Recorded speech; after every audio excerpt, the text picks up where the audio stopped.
Arc Raiders. Why, man? Today was the day the countdown concluded for what we've seen recently, Summer Game Fest, and a large announcement of games. A lot of cool stuff, by the way, like Atomic Heart 2 and the Cube, Resident Evil, Splitgate's BR. There was a ton of stuff here that I thought was really cool out of this. But for me, Embark's Arc Raiders was the one that I tuned in for. Happy to have seen so many other cool projects alongside that, but that was my main focal point. And well, while perhaps following a blind hope of something more, today's showcase for Arc Raiders left many people wanting more.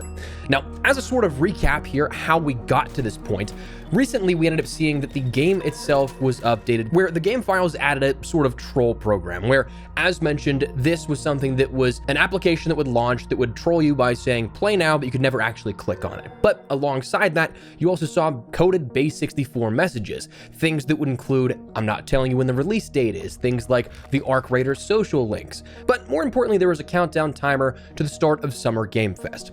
Now, with the sort of inclusion of this trolling of play now, a lot of people thought it would be a shadow drop of a beta or maybe even the full launch. And listen, I fully recognize a launch shadow drop was full copium. I think it'd be so sick, but it was something that was still a little less likely. But with how things performed in the closed tech tests, I thought that maybe something was possible to happen because it felt so polished, so good, and so complete. And then we saw other things like a Czech press leak pointing towards this. There were multiple mentions of soon. There were age ratings submitted. There was an Xbox preload. There was an Epic Game database update that showcased the game as $40. There were teases that came along with this, even just leading up to the event itself, talking about Arc Raiders. But then Summer Game Fest actually happened today, and the first indicator, unfortunately, was how early Arc Raiders was shown in the show. For example, prior events, say the Game Awards in 2023, where Embark in particular ended up shadow dropping the finals after the show. They were one of the closers for that show.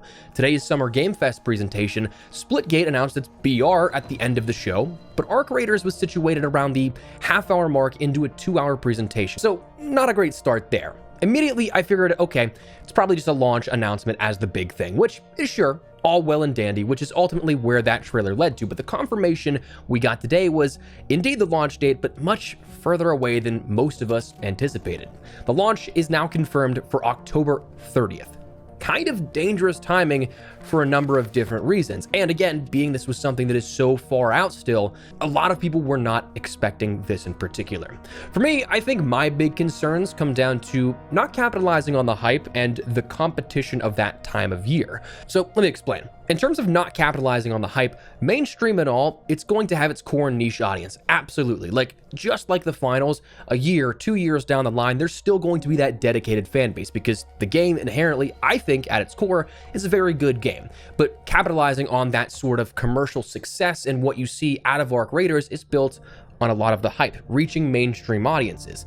And as it stands right now, that anticipation is through the roof for the game.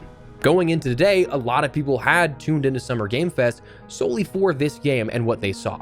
Personally, I think that a summer launch would have been incredible. August or September, there's not much competition there in regards to shooters in general, but also not a whole ton of games launching around that point as well. Plus, people will still have plenty of time to game for people that may be like students, going back to school after the summer and into the fall.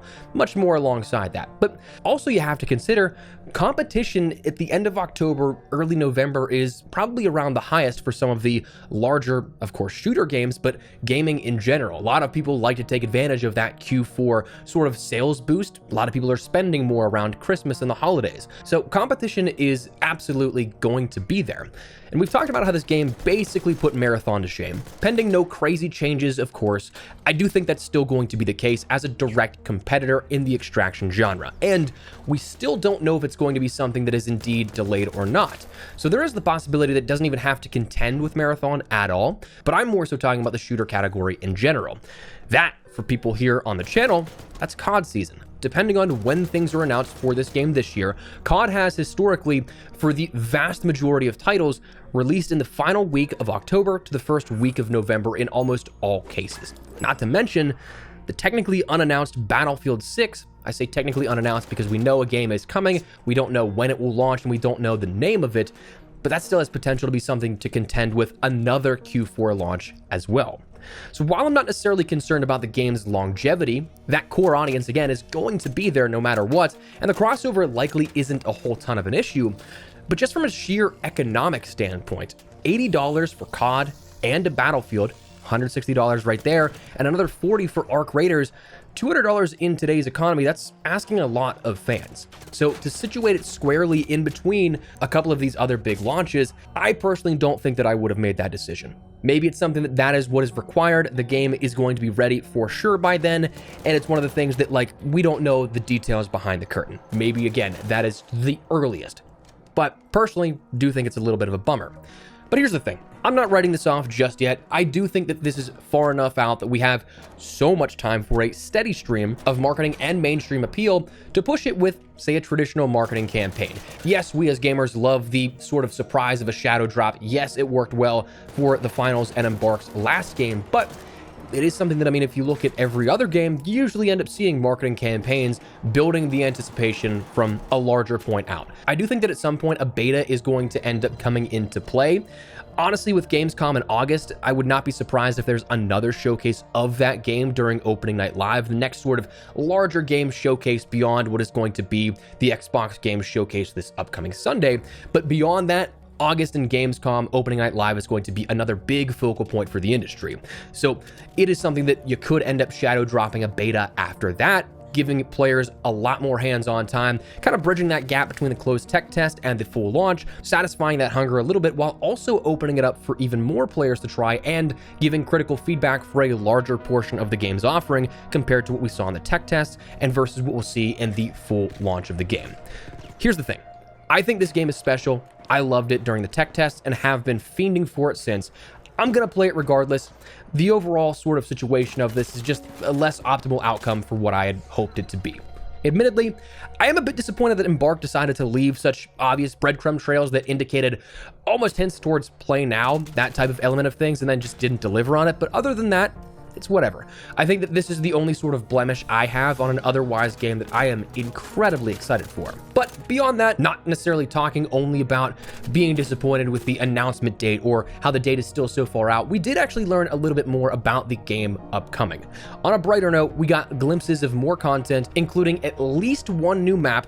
I can't tell based off of some of the angles, and also because we have to consider that there are multiple different weather patterns that happen for each of these maps, that it could be one, it could be two, maybe three. I don't think that was shown off three, but one or two, but I'm more so also leaning just towards it being one new map that was showcased. We ended up seeing that map being a more foresty terrain as the main biome, which is definitely really cool. I think a lush green map here, which as we see with some of the other maps we saw in the closed tech test, it was a lot of like run down, abandoned, just decaying areas. And this one looks more foresty and natural, which is pretty cool.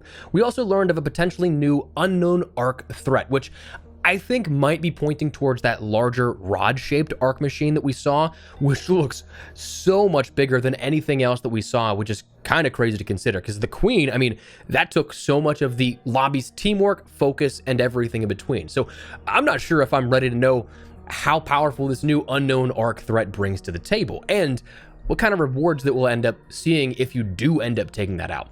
One thing that I feel like I remember hearing about the tech test, and I could be wrong on this, so I do apologize if so, but I feel like I heard that it was at max 20% of the game's offering. So whether that be quests, weaponry, arc machines, maps, cosmetics to earn, so on and so forth, I'm not entirely sure, but if that actually does hold up, that's an incredible amount of content in terms of depth that we have to work with that, again, I am looking forward to seeing what we will have. It's just, I was hoping it'd be a little bit sooner. Overall, admittedly, a little bit bummed about that, but also I'm hopeful for that wait to be worth it. I'm also very curious how we'll be formatting the content here on the channel, not necessarily about like the game itself, but like how we manage things here and how we present it, because with potentially 2 FPS games launching, if Battlefield does indeed launch and join the sort of COD competition this fall, adding a third game to that, I mean, I'm gonna lock myself in my office for you guys in the content. It's gonna be an insanely busy Q4.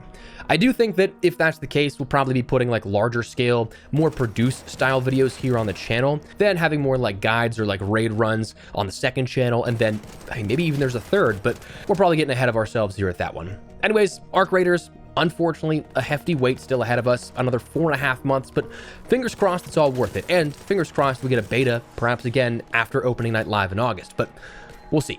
What are your thoughts? You anxious to get topside like me? Looking forward to it? Whatever the case, drop your thoughts down below. But if you enjoyed the video, you found it at all insightful, do me a favor, drop a like on it. And if you're new to the channel, make sure you subscribe so you don't miss a single thing regarding all things Arc Raiders and other FPS content. I'd love to have you in the community.